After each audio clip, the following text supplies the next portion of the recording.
Finally మనం చీపురుపల్లి కూడా వచ్చేసాం. చూసుకుంటే చూడండి ఎంత వరస్ట్‌గా ఉన్నాయి రోడ్లు.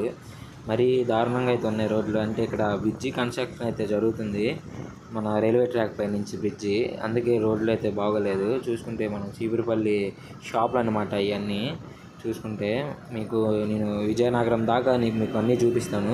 మన చీపురుపల్లి వాళ్ళు ఎవరైనా ఉంటే ఒక లైక్, ఒక ఫాలో అయితే చేసుకోండి తప్పకుండా. మనమైతే విజయనగరం దగ్గరలోకి అయితే వచ్చేసాం. చూసుకుంటే కొండలు అయితే చూడండి ఎంత పెద్దవి ఉన్నాయో. Super location friends. విజయనగరం దగ్గరలో అయితే సరైన లొకేషన్ అయితే ఉంది. చూసుకుంటే బ్రిడ్జి కింద వాటర్ అయితే పారుతుంది. రైట్ సైడ్ అయితే మనకి జలపాతం టైప్లో అయితే ఉన్నాయి చూడండి మీరే. కొండలు అయితే చూడండి మంచి లొకేషన్తో అయితే ఉన్నాయి మొత్తం. ఫైనల్లీ మనమైతే విజయనగరం అయితే ఎంటర్ అయిపోయాం. చూసుకుంటే ఐ లవ్ విజయనగరం బోర్డు దగ్గర అయితే ఉన్నాం.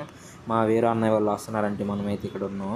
వాళ్ళు వస్తే బయలుదేరదాం. ఫైనల్లీ మనమైతే షాప్కి అయితే వచ్చేసాం. వీడియో తీయడానికి అయితే అవ్వలేదు వచ్చేటప్పుడు. మన లగేజ్ ఎక్కువ ఉండడం వల్ల బైక్ మీద కదా మనం వెళ్ళాం. అందుకని వీడియో తీయడానికి అయితే అవ్వలేదు. మార్నింగ్ అయితే మనం అన్నీ అయితే కబోర్డులు అంటే అయితే పేరు చేసాం డెమోకి.